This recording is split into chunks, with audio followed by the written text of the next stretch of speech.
Hello everyone, welcome again in BND classes. आज के इस वीडियो में हम सिलेंट्रेटा और साथ में एक छोटा सा फाइलम और टीनोफोरा, इन दोनों फाइलम या संघों के बारे में बात करेंगे। तो आइए स्टार्ट करते हैं सिलेंट्रेटा से। तो हमारा ये कौन सा फाइलम है? हमारा थर्ड फाइलम है। इससे पहले हम प्रोटोजोआ और पोरीफेरा के बारे में बात कर चुके हैं। तीसरा फाइलम कौन सा है हमारा? सिलेंट्रेटा। सिलेंट्रेटा या सिलेंट्रेटा एक ही बात है, ठीक है। सिलेंट्रेटा मैं हर वीडियो में बोलता हूं, जब भी फाइलम का जो भी वीडियो है, मैंने आपको एक चीज़ अच्छे से बताई कि आप जब भी फाइलम पढ़ें तो इससे पहले उस चार्ट को रोज़ देखें, और जिस दिन आप वो चार्ट कंप्लीट बनाना सीख जाएंगे, आप मान के चलिए बहुत सारी बातें आप स्वतः ही सीख जाएंगे। कैसे सीख जाएंगे? आपको वेट करना पड़ेगा हेमिकोडेटा, इकाइनोडर्मेटा, कोडेटा तक। मैं उस चार्ट को वापस एक बार आपके सामने बना के बताऊंगा कि कौन कौन से फीचर हम इस चार्ट के बेस पे ही पता लगा सकते हैं। क्लियर है? आइए तो सिलेंट्रेटा की बात करते हैं। सिलेंट्रेटा शब्द या सिलेंट्रेटा जो नाम है वो किसने दिया था? ये नाम दिया था ल्यूकार्ट ने। किसने दिया था? ल्यूकार्ट ने, ठीक है। और एक साइंटिस्ट है जो क्या करते हैं, जिनका नाम है हैचेक। वो इसे नाइडेरिया भी कहते हैं, नाइडेरिया संघ। जबकि हम पढ़ते सिलेंट्रेटा ही है। क्यों पढ़ते हैं? वो क्यों कहते हैं नाइडेरिया संघ? क्योंकि इनमें जो पाई जाती हैं वो कौन होती हैं? दंश कोशिकाएं। दंश कोशिकाएं। दंश कोशिकाओं की उपस्थिति के कारण हैचेक ने इन्हें क्या नाम दिया, या इस संघ को क्या कहा? इस संघ को कहा नाइडेरिया। क्या कहा? नाइडेरिया। ये नाइडोब्लास्ट सेल्स होती हैं, निमेटोब्लास्ट सेल्स होती हैं, जिनके बेस पर, या दंश कोशिकाएं, एक ही मतलब है इन सब वर्ड्स का, एक ही मतलब है दंश कोशिकाएं। दंश कोशिकाएं इनमें पाई जाती हैं, इसलिए इन्हें क्या कहा गया? नाइडेरिया संघ भी कहा जाता है। किसने कहा? हैचेक ने कहा। प्रश्न आएगा ना तो सीधा सही आएगा। नाइडेरिया किस संघ का उपनाम है, या नाइडेरिया में कौन सा संघ है? दूसरा, दंश कोशिकाओं के बेस पे कहा जाता है। ये भी आप याद रखिएगा। दंश कोशिकाएं एक बहुत मोस्ट प्रोमिनेंट फीचर है किसका? सिलेंट्रेटा। तो आइए आगे चलते हैं। आगे हम कुछ वही बातें जो आपको पता है, मैंने कहा चार्ट अगर आता है तो वो बातें हम स्वतः ही लिख देंगे। देखिए क्या क्या है। पहली मैं बात करूंगा कैसे होते हैं ये शारीरिक संगठन। अगर मैं देखूं तो आपको अगर चार्ट याद है ना, तो आप खुद जान जाएंगे कि शारीरिक संगठन इनका कैसा होता है। शारीरिक संगठन देखिए, दो फाइलम हम पढ़ चुके हैं, मैं बार बार आपको बता रहा हूं। प्रोटोजोआ पढ़ा, हमने क्या बोला उसके लिए? हमने कहा ये जीवद्रव्य स्तर का शारीरिक संगठन इनमें पाया जाता है। पोरीफेरा हमने पढ़ा, हमने कोशिकीय स्तर का सिलेंट्रेटा है, और मैंने कहा था यहाँ पर कैसा देखने को मिलेगा? टिश्यू, ऊतकीय संगठन आपको देखने को मिलेगा। तो इन पर कौन सा संगठन आपको देखने को मिलता है? ऊतकीय शारीरिक संगठन इनमें देखने को मिलता है। नेक्स्ट, अब देखते हैं कि ये कैसे प्राणी है। ये द्विस्तरीय प्राणी है। अब आप ये द्विस्तरीय भी समझ गए होंगे। द्विस्तरीय प्राणी है। कैसे प्राणी है? द्विस्तरीय प्राणी। कैसे प्राणी है? द्विस्तरीय प्राणी। द्विस्तरीय प्राणी का मतलब समझते हैं ना? ये प्राणी जिनका शारीरिक या जिनका शरीर का निर्माण केवल दो स्तरों से होता है, एक्टोडर्म और एंडोडर्म। तो दो स्तरों से निर्मित होता है। मतलब कौन कौन सा देखने को मिलेगा? एक्टोडर्म आपको देखने को मिलेगा और एंडोडर्म आपको देखने को मिलेगा। एंडोडर्म। क्लियर है? द्विस्तरीय हो गए। देखिए, अभी कल हमने बात की है पोरीफेरा की, हमने उनको भी क्या बोला है? द्विस्तरीय, दो स्तरों से मिलकर बने हैं। और दोनों स्तरों के बीच में जो पाया जाता है उसे क्या कहा था मैंने? मीजेनकाइम। कब कहा था? कल, पोरीफेरा में, जिसमें बहुत सारी अमीबीय कोशिकाएं पाई जाती हैं। तो इसे क्या कहते हैं? तो यहां पर हम लिखेंगे इन दोनों के मध्य, इन दोनों के मध्य, इन दोनों स्तरों के मध्य मीजोग्लिया। या ये मीजोग्लिया क्या है? ये जेली समान पदार्थ होता है, मैं वो भी लिख देता हूं। दोनों के मध्य, दोनों स्तरों के मध्य जेली समान पदार्थ जेली समान पदार्थ मीजोग्लिया, मीजोग्लिया पाया जाता है। क्या पाया जाता है? मीजोग्लिया पाया जाता है। मीजोग्लिया का स्त्रवण या मीजोग्लिया का निर्माण दोनों ही स्तरों के द्वारा होता है, ये आप अच्छे से याद कर लीजिएगा। क्या? मीजोग्लिया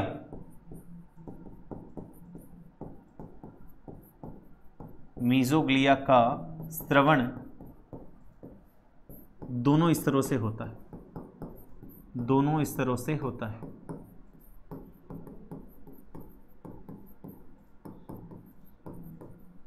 ठीक है, आगे देखते हैं।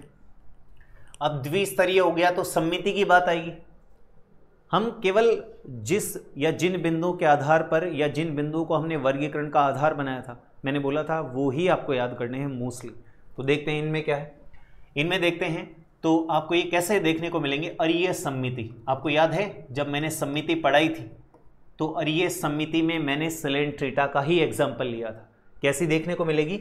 अरीय सम्मिति, अरीय सममिति कैसी देखने को मिलेगी?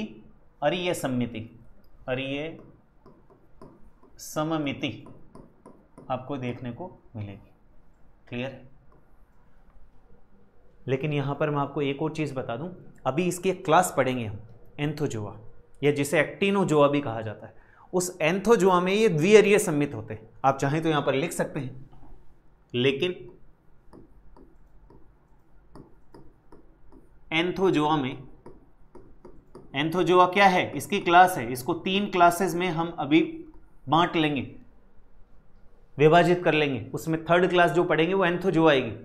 लेकिन एंथोजोआ वर्ग में या एंथोजोआ में यह द्विअरीय सम्मित होते हैं, द्विअरीय सम्मित होते हैं, द्विअरीय सममित होते हैं,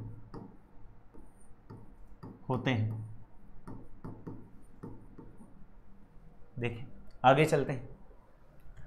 इनमें एक गुहा पाई जाती है, इनमें सिलेंट्रोन नाम गुहा पाई जाती है, सिलेंट्रोन गुहा पाई जाती है।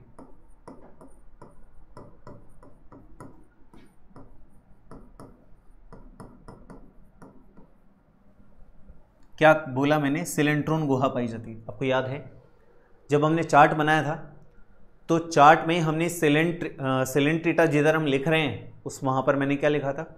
उधर हमने लिखा था स्पष्ट मुख एवं पाचन गुहा का अभाव होता है, जबकि इसी के सामने जो यू मेटाजोआ है उसमें हमने लिखा था स्पष्ट मुख और पाचन गुहा उपस्थित होते हैं। तो यानी कि यहाँ पर जो सिलेंट्रोन गुहा है उस पर एक मुख पाया जाता है, वो दोनों का कार्य करता है। किसका काम करेगा? मुख का भी काम करेगा और गुदा का भी काम करेगा। तो सिलेंट्रोन गुहा पाई जाती है जिस पर मुख पाया जाता है, मुख पाया जाता है।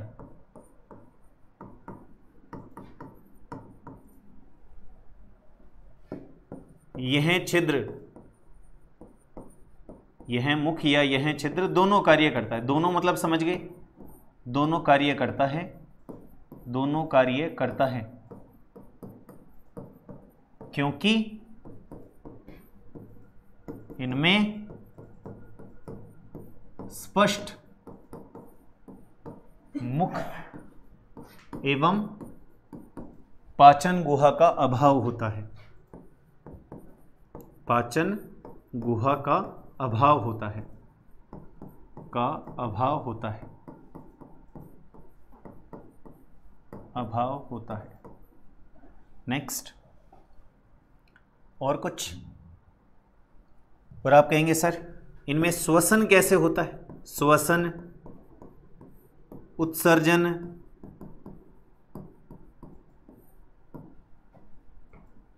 शरीर की सामान्य सतह के द्वारा, शरीर की सामान्य सतह के द्वारा, सामान्य सतह के द्वारा।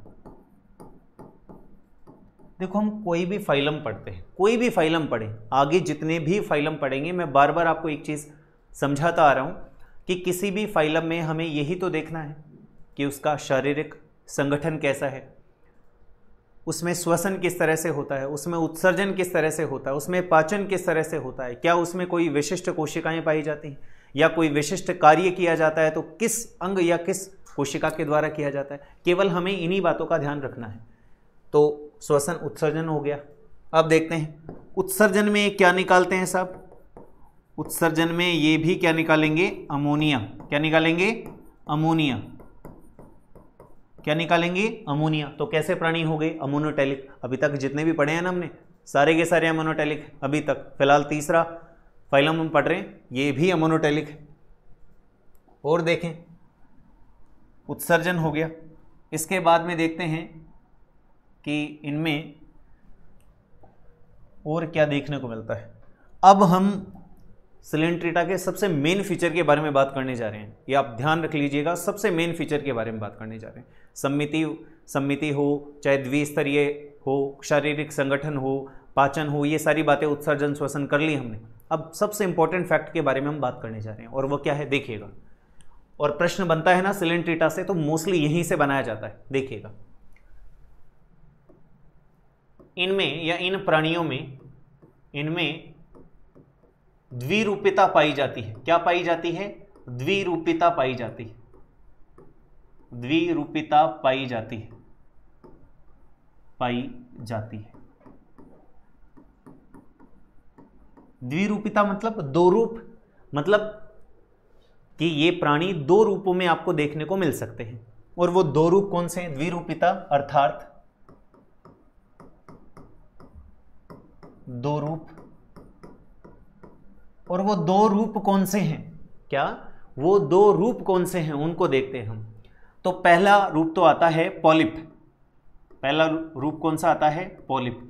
ध्यान से देख लीजिएगा, सिर्फ यहीं से अगर सिलेंट्रेटा से क्वेश्चन बनता है तो सिलेंट्रेटा से क्वेश्चन इधर से ही बनेगा, पॉलिप। और दूसरा आता है मेडुसा। पॉलिप क्या है और मेडुसा क्या है देखते हैं। पॉलिप को अगर देखें तो पॉलिप होता है बेलनाकार जैसा। कैसा होता है, बेलनाकार संरचना होती है। कैसी होती है, बेलनाकार संरचना होती है। और अगर मेडुसा को देखें तो मेडुसा आपको देखने को मिलेगी छतरीनुमा। छतरीनुमा, या कुछ जगह आपको दिख जाए लिखा हुआ घंटी के आकार की, घंटी के आकार की। वो कौन सी है, मेडुसा। क्लियर, बेलनाकार होते हैं। ये कैसे होते हैं, ये स्वतंत्र या निवही, मतलब समझ गए क्या, अकेले रह सकते हैं, सिंगल रह सकते हैं या कॉलोनी में रह सकते हैं। और ये कैसे होते हैं, ये हमेशा स्वतंत्र होते हैं। कैसे होते हैं, स्वतंत्र। कैसे होते हैं, स्वतंत्र। इनको देखें तो ये कैसे होते हैं, स्थानबद्ध। स्थानबद्ध का मतलब एक जगह फिक्स होते हैं। स्थानबद्ध का अगर आपको मुक्त मिलेगा ना तो कभी कभी देखने को मिलेगा, लेकिन मैं यहां पर आपको डिफरेंस के तरीके से बता रहा हूं। तो यहां पर आप ये याद रखें, स्थानबद्ध। और ये कैसे होते हैं, ये होते हैं मुक्तजीवी। मुक्तजीवी, स्वतंत्र जीवी। आप स्वतंत्र लिख सकते हैं, लेकिन मैंने दोनों को अलग करने के लिए लिखा है, मुक्तजीवी। आ गई बात समझ में। ये कैसी अवस्था है, ये अलैंगिक अवस्था है। ये कैसी है, अलैंगिक अवस्था है। और यही प्रश्न बनता है, मतलब बनता क्या है, बन चुका है। और ये कैसी है, लैंगिक अवस्था। अभी तक जो पूछा गया है ना प्रश्न, वो यहीं से पूछा गया है। क्या पूछा गया है, मेडुसा अवस्था होती है लैंगिक, अलैंगिक। तो मेडुसा अवस्था कैसी होती है, लैंगिक होती है। और पॉलिप अवस्था कैसी होती है, अलैंगिक प्रावस्था होती है। ये सबसे खास बात है। और कोई तो प्रश्न पूछा जा सके वो तो आप देख लीजिए, लेकिन जो पूछा जा चुका है वो इसकी लैंगिक अवस्था पर पूछा गया है। तो मैंने क्या समझाया, मैंने ये समझाया कि सिलेंट्रेटा होते हैं उनमें द्विरूपिता देखने को मिलती है, यानी कि उनमें दो रूप देखने को मिलेंगे। और वो दो रूप कौन से हैं, एक पॉलिप और एक मेडुसा। पॉलिप अलैंगिक अवस्था होती है और मेडुसा क्या होती है, लैंगिक अवस्था। क्या दोनों अवस्थाएं किसी एक प्राणी में मिल सकती हैं, बिल्कुल मिल सकती हैं, तभी तो उसको हम द्विरूपिता बोलेंगे। लेकिन ये अलग अलग भी मिल सकती है। तो दोनों में डिफरेंस क्या है, यदि किसी एक प्राणी में दोनों प्रावस्थाएं देखने को मिलती हैं तो उसे पीडी एकांतरण कहेंगे या मेटाजेनेसिस कहेंगे। क्या कहेंगे? पीडी एकांतरण या मेटाजेनेसिस। इस चीज को भी आप नोट कर लें इधर। क्या?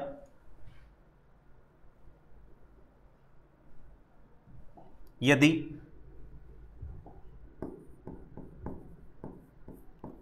एक जीव में दोनों अवस्थाएं देखने को मिलें, दोनों अवस्थाएं पाई जाती हैं तो उसे पीढ़ी एकांतरण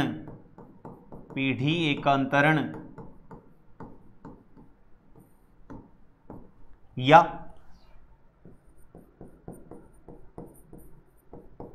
मेटाजेनेसिस कहते हैं। क्या कहते हैं? मेटाजेनेसिस कहते हैं। तो ये सबसे मेन फैक्ट है, और इसके अलावा एक फैक्ट और आएगा, वो लार्वा अवस्था आएगी, और कोई भी इंपॉर्टेंट फैक्टर सेलेंट्रेटा में आपको देखने को नहीं मिलेगा। बाकी सब कॉमन है। मेरा मतलब है प्रश्न बनने की जो संभावना है वो एक तो यहां से बनती है, अगर बनती है तो यहां से बनने की अधिक संभावना है। आगे देखते हैं तो क्या देखने को मिलेगा कि परिवर्धन कैसा होता है। अप्रत्यक्ष प्रकार का परिवर्धन है। कैसा है? अप्रत्यक्ष प्रकार का परिवर्धन। जहां पर अप्रत्यक्ष प्रकार का परिवर्धन आ गया मतलब लार्वा अवस्था आ गई, तो लार्वा अवस्था कौन सी आएगी? लार्वा अवस्था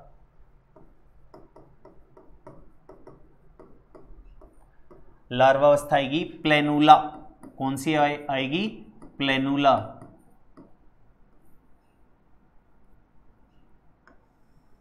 देखिए, आपको हर संघ की लार्वा अवस्था आनी चाहिए। मैं आपको कल भी बता के गया था, जैसे कल हमने एम्फीब्लास्टुला पढ़ी थी तो मैंने बोला था आप उसे याद रखें। अब ये प्लेनुला आएगी, और आगे आएंगे अभी जैसे अब ये हमने एक संघ की बात की है। किसकी? आपको थंबनेल में दिख रहा होगा कि सिडीपीड भी आएगी। वो टीनोफोरा संघ भी पढ़ेंगे तो सिडीपीड उसकी लार्वा अवस्था का नाम है। तो ये लार्वा अवस्थाएं आप अच्छे से याद रखें, अच्छे से रट लें इनको। कैसे रटेंगे आपकी समस्या है। मैंने आपको बार बार ये कहा है कि अगर एक संघ के साथ याद करते चले जाएंगे तो आसानी से याद हो जाएंगी, और अगर बाद में एकत्रित हो गई तो याद कर पाना थोड़ा मुश्किल हो जाएगा। तो ये क्या हो गई? इसकी लार्वा अवस्था हो गई। विदलन, देखो मैंने आपको ये शब्द बताया था, विदलन से आप भली भांति परिचित हैं कि जब भी लैंगिक जनन देखने को मिलता है तो लैंगिक जनन में निषेचन के बाद क्या देखने को मिलता है? जाइगोट देखने को मिलता है, और उस जाइगोट में समसूत्री विभाजन होते हैं। क्या होते हैं? समसूत्री विभाजन। वो समसूत्री विभाजन यहाँ पर विदलन कहलाते हैं। मतलब विदलन समसूत्री विभाजन के समान होते हैं, समसूत्री विभाजन नहीं होते, ये आप ध्यान रखिएगा। समसूत्री विभाजन के समान होते हैं, समसूत्री विभाजन नहीं होते। तो विदलन कैसा होता है? यहाँ पर विदलन होता है पूर्णभंजी। कैसा होता है? पूर्णभंजी। आपको फिर मैं बता दूं, अभी तक जितने भी हम पढ़ रहे हैं, इससे पहले भी पढ़ा था ना, उसमें भी पूर्णभंजी था। इससे पहले नहीं था विदलन। इससे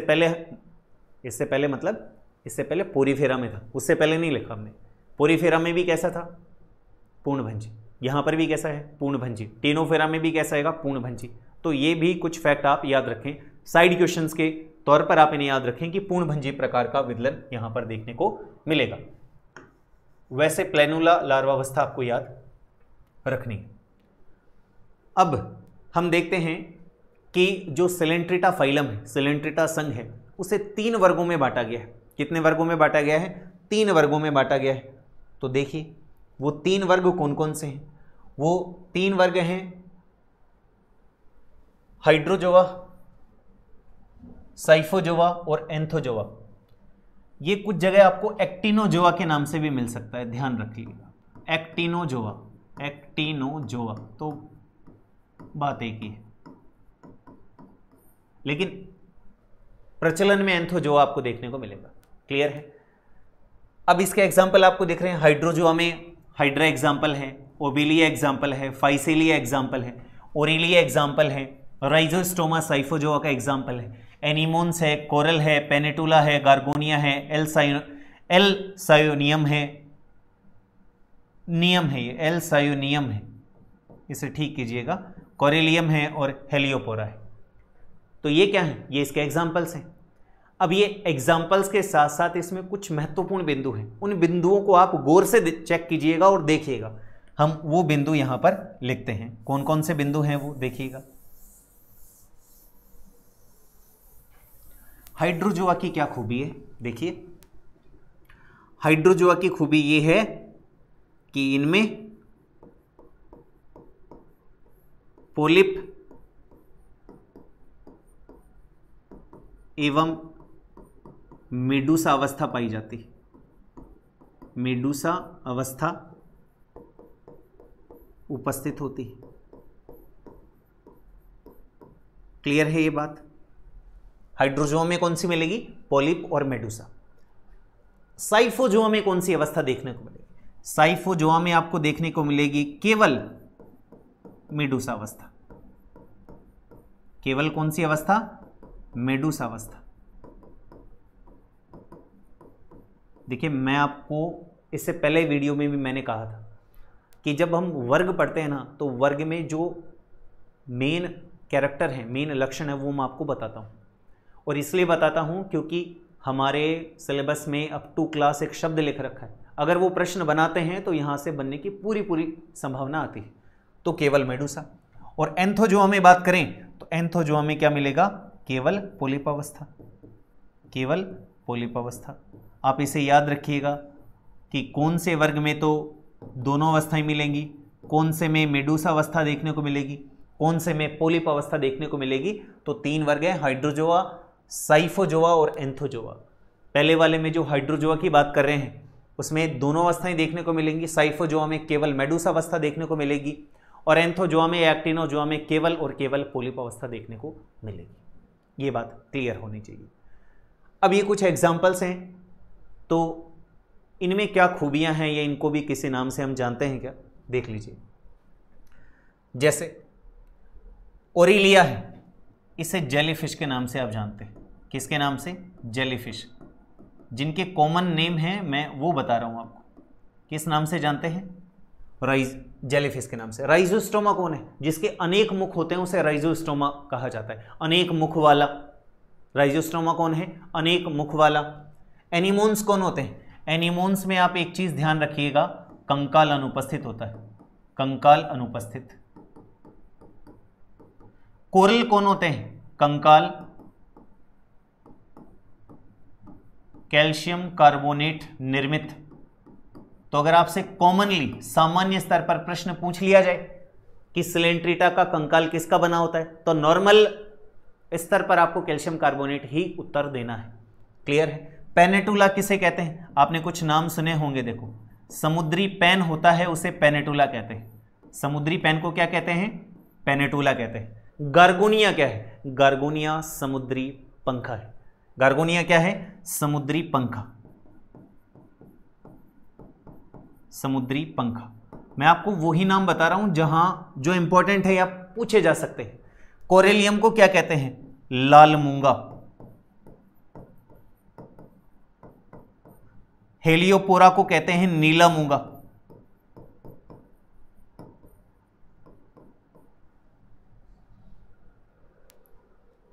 और एक वर्ड आया एल सायोनियम, इसे कहते हैं फिंगर ऑफ डेड मैन।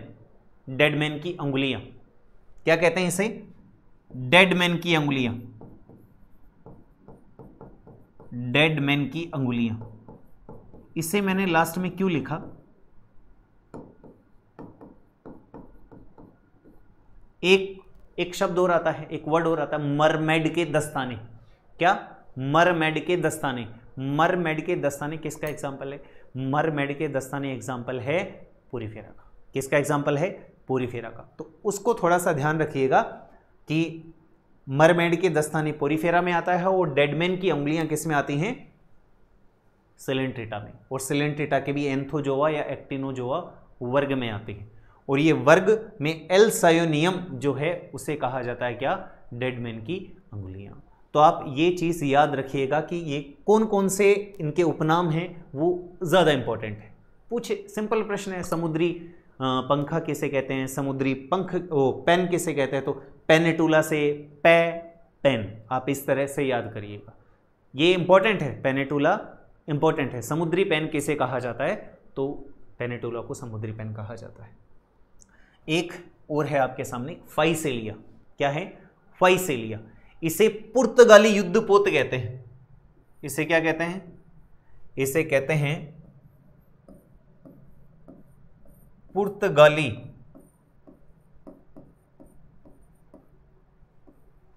युद्धपोत। हो गया ना इंपॉर्टेंट, नाम से ही लग रहा होगा आपको कि किस तरह का नाम है, पुर्तगाली युद्धपोत। पुर्तगाली युद्धपोत इसे क्यों कहा जाता है, क्योंकि देखो जो फाइसेलिया होता है, फाइसेलिया में कुछ गैस ग्रंथि पाई जाती है। क्या पाई जाती हैं, गैस ग्रंथि। आपको सिर्फ इतना लेवल काफ़ी है। गैस ग्रंथि पाई जाती हैं और ये गैस ग्रंथि न्यूरोटॉक्सिक इन नेचर होती हैं। कैसी होती हैं, न्यूरोटॉक्सिन नेचर की होती हैं, न्यूरॉन्स के लिए विषैला प्रभाव उत्पन्न करती हैं। इसलिए इसे क्या कहा जाता है, समुद्री युद्धपोत कहा जाता है। दूसरा ओबेलिया है, इसे समुद्री फर भी कहते हैं। इसे क्या कहते हैं, समुद्री फर। ये कोई खास इंपॉर्टेंट नहीं है समुद्री फर, फिर भी आप लिख लीजिए समुद्री फर। और हाइड्रा तो ऐसा नाम है जो आपने छोटी से छोटे क्लास में पढ़ रखा है। आ गई बात समझ में। तो हमने क्या किया, हमने सेलेंट्रेटा को तीन वर्ग के अंदर बांटा, और वो तीन वर्ग कौन कौन से हैं, पहला वर्ग है हाइड्रोजोआ, दूसरा है साइफोजोआ और तीसरा है एंथोजोआ। और तीनों की जो प्रमुख विशेषता है वो मैंने आपको बताई।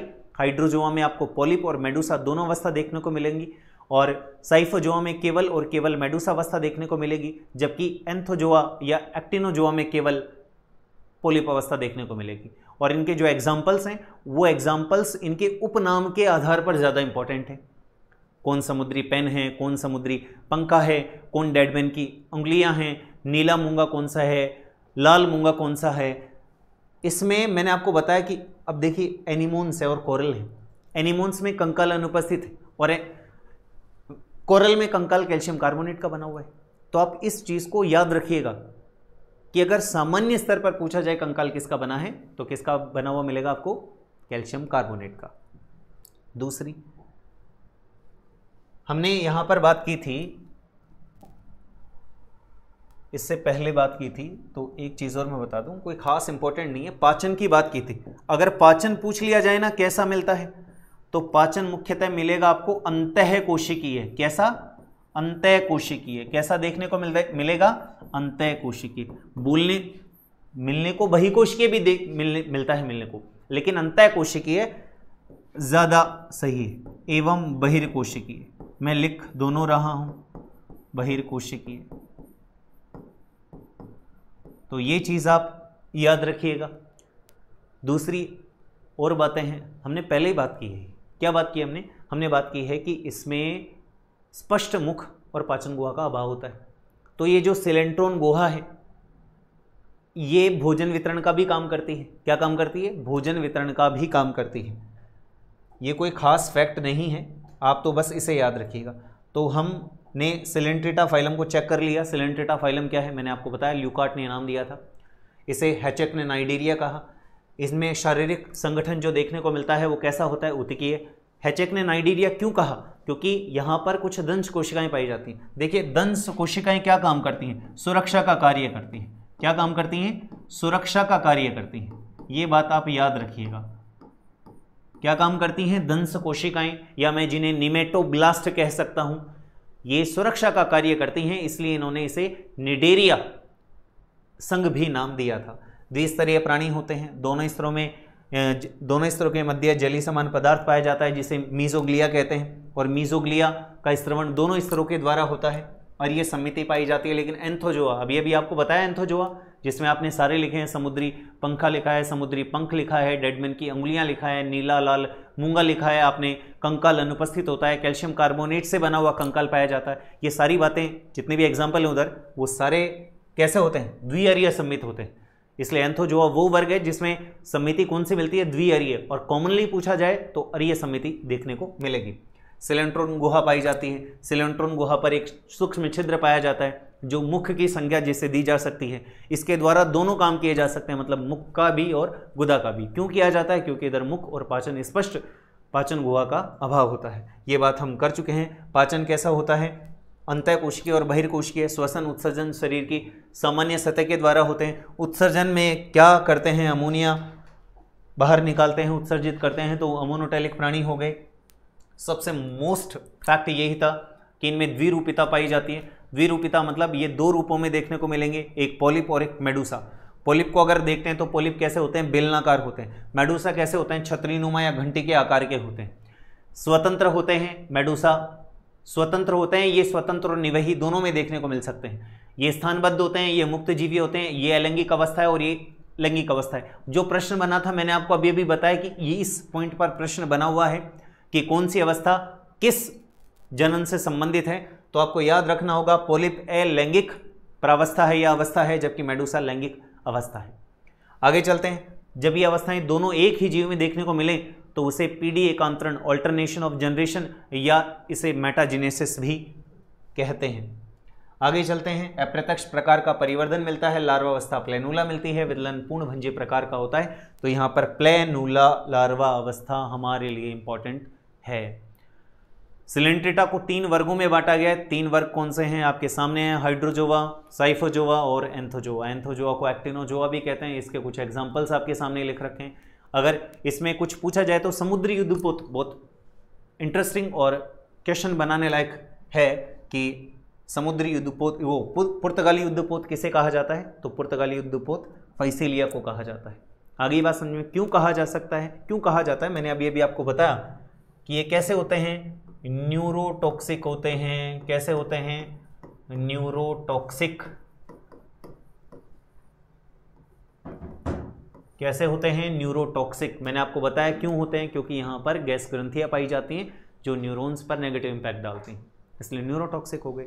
और राइजोस, ये बता दी आपको दोनों अवस्थाएं, मेडुसा केवल पॉलिप, और इसके जितने भी एग्जाम्पल थे, कंकाल, कैल्शियम कार्बोनेट का अनुपस्थित, पेन, पंखा, लाल, नीला मूंगा, ये आपको सारे एग्जाम्पल्स मैंने बता दिए।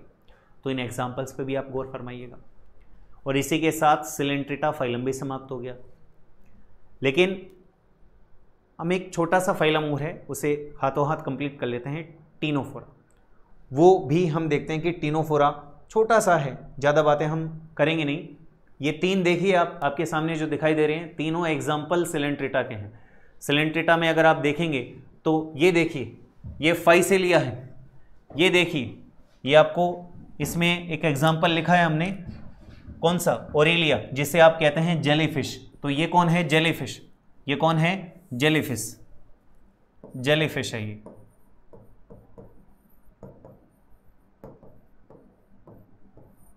और तीसरा एग्जाम्पल जो आपको देखने को मिलेगा किसका? एंथोजोआ का एग्जाम्पल है। ये किसका एग्जाम्पल है? एंथोजोआ का एग्जाम्पल है। एंथोजोआ देखिए आप, ये एंथोजोआ, इसमें हमने कहा था कि ये कैसे होते हैं? द्विअरीय सम्मित होते हैं। ये कैसे होते हैं? द्विअरीय सम्मित होते हैं। बस ये तीनों डायग्राम आपने देख लीजिए अच्छे से, कभी भविष्य में आपको देखने का मौका मिले तो आप पहचान सकते हैं कि ये कौन से एनिमल हैं। ये सिलेंट्रेटा एनिमल्स हैं। तो इसके साथ सिलेंट्रेटा फाइलम समाप्त, और एक छोटा सा फाइलम और है, टीनोफोरा, वो भी हाथों हाथ कंप्लीट करते हैं। आइए, टीनोफोरा कौन सा है? टीनोफोरा। टीनोफोरा में कुछ बातें हैं, ज़्यादा बातें हैं नहीं, ज़्यादा से ज़्यादा 10 से 12 बातें आप देखेंगे और फटाफट इसे समाप्त कर सकते हैं। एस्के बोल्स, ये कौन है? ये वो वैज्ञानिक हैं जिन्होंने टीनोफोरा शब्द दिया है। कौन से वैज्ञानिक हैं ये? जिन्होंने टीनोफोरा शब्द दिया है।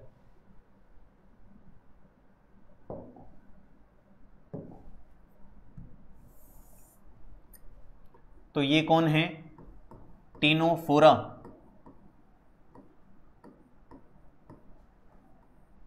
शब्द दिया। कौन है ये जिन्होंने टीनोफोरा शब्द दिया? देखिए, कुछ नाम आपको दिखाई दे रहे होंगे, समुद्री गुजबेरी, कंगक जेली, समुद्री अखरोट। ये तीनों नाम क्या हैं? इसी के अन्य नाम हैं या इसी के उपनाम हैं? किसके अन्य नाम हैं? किसके? टीनोफोरा के। तो आप इसे भी देख लीजिएगा कि समुद्री गुजबेरी कौन है, कंगक जेली कौन है, समुद्री अखरोट कौन है। क्योंकि ऐसा ना हो कि अगर इसमें एक ऑप्शन सिलेंट्रेटा हो और आप सिलेंट्रेटा के राइट आंसर कर दें। तो टीनोफोरा के कुछ उपनाम हमने देखे, समुद्री गुजबेरी इसे कहते हैं, कंगक जेली इसे कहते हैं और समुद्री अखरोट इसे कहते हैं। देखिए कंगक जो शब्द है वो कुछ और भी याद दिलाता है। प्रकाश की उपस्थिति में सूर्य के प्रकाश की उपस्थिति में ये जो टीनोफोरा के मेंबर्स हैं ये कुछ ऐसा पैटर्न बनाते हैं जैसे कि इंद्रधनुष नुमा पैटर्न बनाते हैं। उन्हें कंगक पट्टिकाएं कहते हैं। उन्हें क्या कहते हैं? कंगक पट्टिकाएं। क्या कहते हैं? कंगक पट्टिकाएं। क्या करते हैं? सूर्य के प्रकाश की उपस्थिति में इनमें पाई जाने वाली कंगक पट्टिकाएं इंद्रधनुष के समान पैटर्न बनाती। ये आप याद रखिएगा। इंपॉर्टेंट कौन है? इंपॉर्टेंट सिर्फ इंद्रधनुष है। कौन है? इंद्रधनुष। ये इंपॉर्टेंट है। आपसे पूछ लिया जाए कि इंद्रधनुष के समान पैटर्न निम्न में से किन जीवों के द्वारा बनाया जाता है, तो टीनोफोरा संघ के प्राणियों के द्वारा बनाया जाता है। कंगक पट्टियां बनाती हैं, ये कोई जल्दी से पूछेगा नहीं, लेकिन किन में देखने को मिलता है तो आपको पता होना चाहिए कि ये टीनोफोरा में देखने को मिलता है। तो याद रहेगी ये बात, कंगक पट्टियों के द्वारा, किसमें? सूर्य के प्रकाश की उपस्थिति में कंगक पट्टियों के द्वारा इंद्रधनुष के समान पैटर्न बनाया जाता है। किसमें? टीनोफोरा संघ। तो ये बात हो गई इनकी। एनिडेरिया क्यों कहा? एनिडेरिया इसलिए कहा कि इनमें निमेटोब्लास्ट, कौन सी? निमेटोब्लास्ट। निमेटोब्लास्ट आपको पता है ना, मैंने अभी अभी पीछे संघ में कुछ नाम बोले थे, निडोब्लास्ट, निमेटोब्लास्ट, ये दंश कोशिकाओं के नाम हैं। तो इनमें निमेटोब्लास्ट अनुपस्थित होती हैं, इसलिए इसे क्या कहा जाता है? इसे एनिडेरिया कहा जाता है। अनुपस्थित होती हैं, अनुपस्थित होती हैं। आपको याद है ना पीछे वाले का नाम हमने क्या कहा था? हमने क्या कहा था? हैचेक ने कहा था। हैचेक ने कहा था कि इनमें क्या पाई जाती हैं? इनमें पाई जाती हैं दंश कोशिकाएं। तो इसलिए उस संघ को क्या नाम दिया था? नाइडेरिया। सी साइलेंट है। क्या नाम दिया था? नाइडेरिया। सी साइलेंट है। साइनिडेरिया मत बोल देना आप लोग, ये नाइडेरिया ही। लेकिन जैसे ही नाइडेरिया क्यों कहा? क्योंकि इनमें नाइडोब्लास्ट, निडोब्लास्ट, निमेटोब्लास्ट दंश कोशिकाएं पाई जाती हैं, इसलिए इस संघ को, पीछे वाले संघ की बात कर रहा हूं मैं, निडेरिया संघ बोला गया। लेकिन टीनोफोरा में वो नहीं पाई जाती, इसलिए इसे क्या बोला गया? एनाइडेरिया। ए लगा दीजिए, एनाइडेरिया हो गया। तो बात समझ में आ गई कि एनाइडेरिया किसे कहा जाता है। देखिए कुछ जो कॉमन फैक्ट्स हैं ना, उनको आप थोड़ा गौर फरमाइएगा उन पे, क्योंकि अगर वो प्रश्न बन के आते हैं ना तो हमारे दिमाग में कंफ्यूजन उत्पन्न होगा और हम जल्दबाजी में गलत उत्तर करके आएंगे। जीव संदीप्ति, या जिसे हम जैव संदीप्ति भी बोलते हैं, ये जैव संदीप्ति क्या होती है? जब जीवों के द्वारा प्रकाश उत्सर्जन किया जाता है। क्या किया जाता है? प्रकाश उत्सर्जन। प्रकाश उत्सर्जन, तो उसे क्या कहते हैं? जैव संदीप्ति। उसे क्या कहते हैं? जैव संदीप्ति। प्रकाश का उत्सर्जन करना क्या कहलाता है? जैव संदीप्ति। और आप मान के चलिए क्या? टीनोफोरा संघ का, टीनोफोरा संघ का प्रमुख लक्षण है ये, प्रमुख लक्षण, प्रमुख लक्षण। और इस पे प्रश्न आ चुका है। इस पे क्या आ चुका है?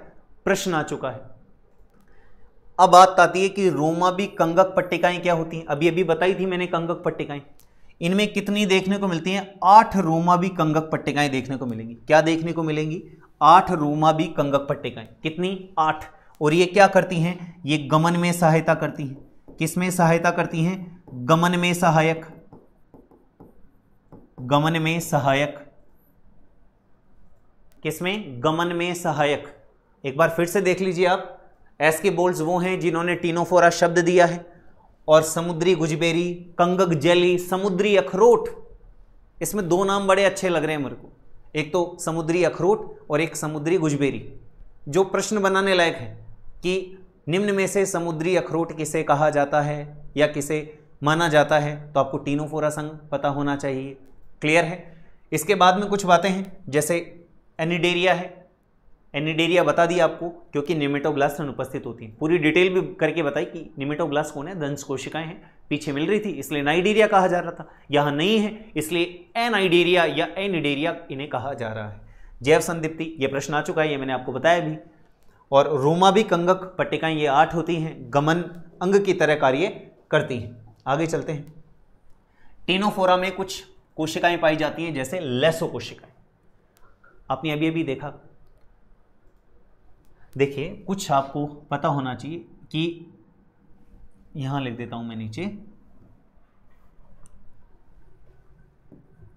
यह मांसाहारी जीव होते हैं। कैसे जीव होते हैं? मांसाहारी, मांसाहारी जीव होते हैं।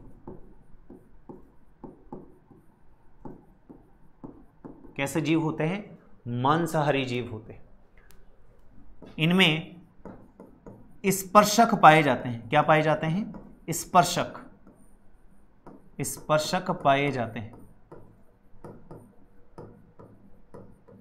स्पर्शक पीछे भी मिलते हैं, आपको याद है सबसे छोटी स्ट्रक्चर आपने हाइड्रा पढ़ रखी, उस पर स्पर्शक पाए जाते हैं। लेकिन सिलेंट्रिटा के जो मेंबर होते हैं उनमें जो स्पर्शक होते हैं वहां पर दंश कोशिकाएं पाई जाती हैं, इसमें दंश कोशिकाएं नहीं पाई जाती। तो मैं आपको यही बताना चाहता हूं कि ये मांसाहारी होते हैं और इनमें स्पर्शक पाए जाते हैं, और इनमें स्पर्शकों के ऊपर निमेटोब्लास्ट के स्थान पर लेसो कोशिकाएं पाई जाती हैं जो शिकार को पकड़ने का काम करती हैं। स्पर्शक पाए जाते हैं जिनमें या जिन पर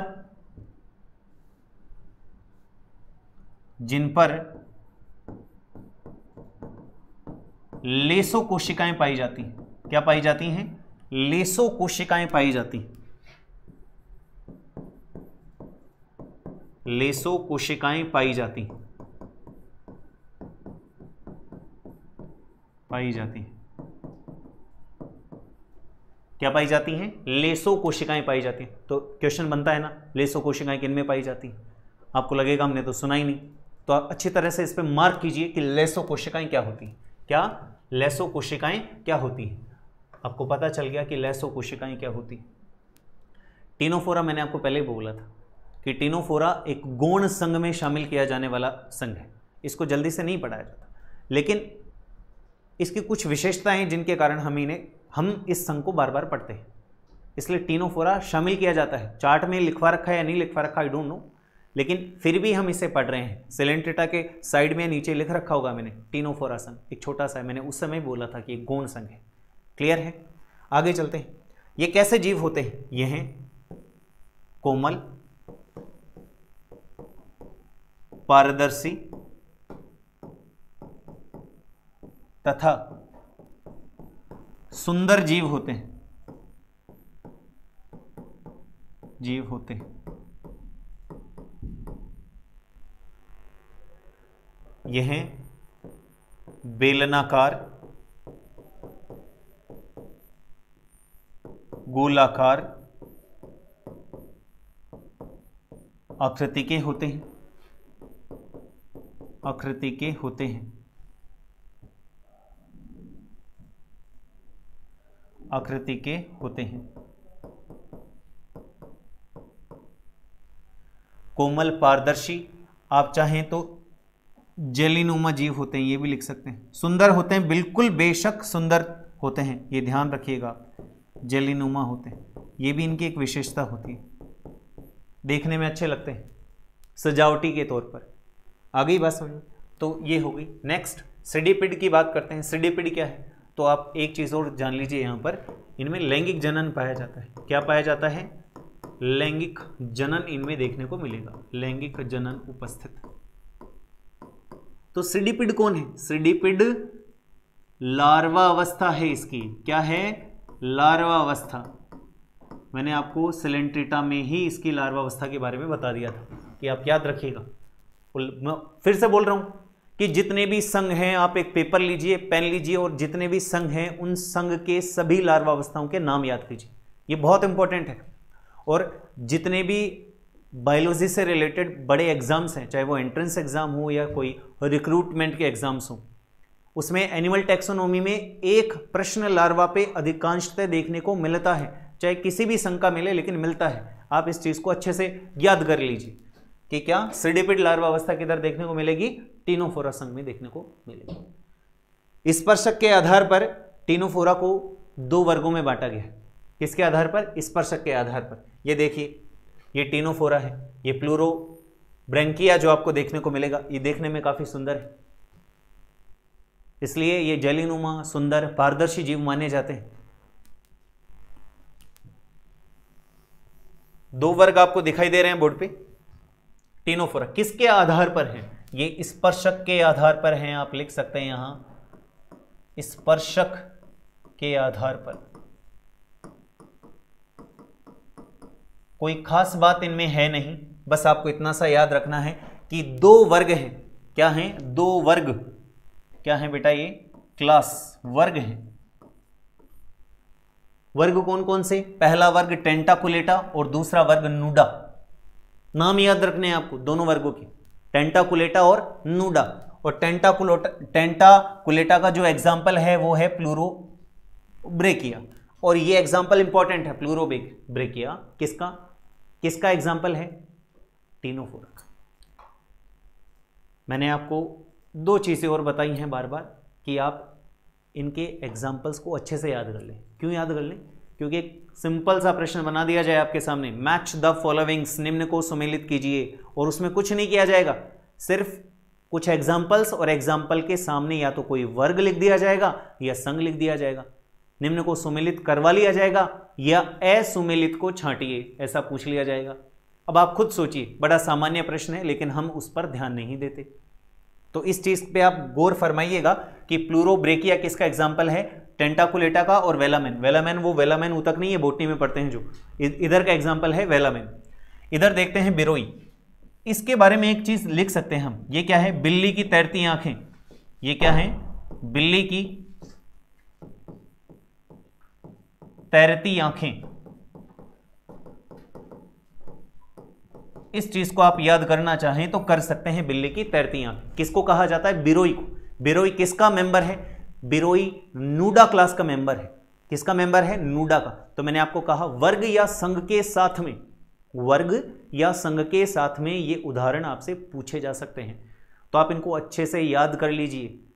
अगर सुमेलित और असुमेलित पे प्रश्न आएगा तो ये हाथ से जाना नहीं चाहिए, क्योंकि हमारी मेहनत बेकार नहीं होनी चाहिए। आ गई बात समझ में। आप देखिए टीनोफोरा को एक बार मैं क्विक रिव्यू करवा देता हूं आपका। टीनोफोरा एस के बोल्ट्स वो वैज्ञानिक हैं जिन्होंने इस संघ को नाम दिया है। ये सारे इसके अन्य नाम हैं, चाहे समुद्री गुजबेरी हो, चाहे कंगक जेली हो, समुद्री अखरोट हो। एनिडेरिया का मतलब आपको पता है, जैव संदीप्ति, प्रश्न आ चुका है। प्रकाश उत्सर्जन को कहते हैं, अद्वितीय लक्षण है टीनोफोरा का। रोमाबी कंगक पट्टिकाएं 8 होती हैं ये, और ये गमन में सहायक होती हैं। इधर मैंने आपको एक और बताया था कि कंगक पट्टिकाएं वो पट्टिकाएं हैं जो सूर्य के प्रकाश की उपस्थिति में इंद्रधनुष के समान पैटर्न बनाती हैं। ये भी इसका एक प्रमुख लक्षण है।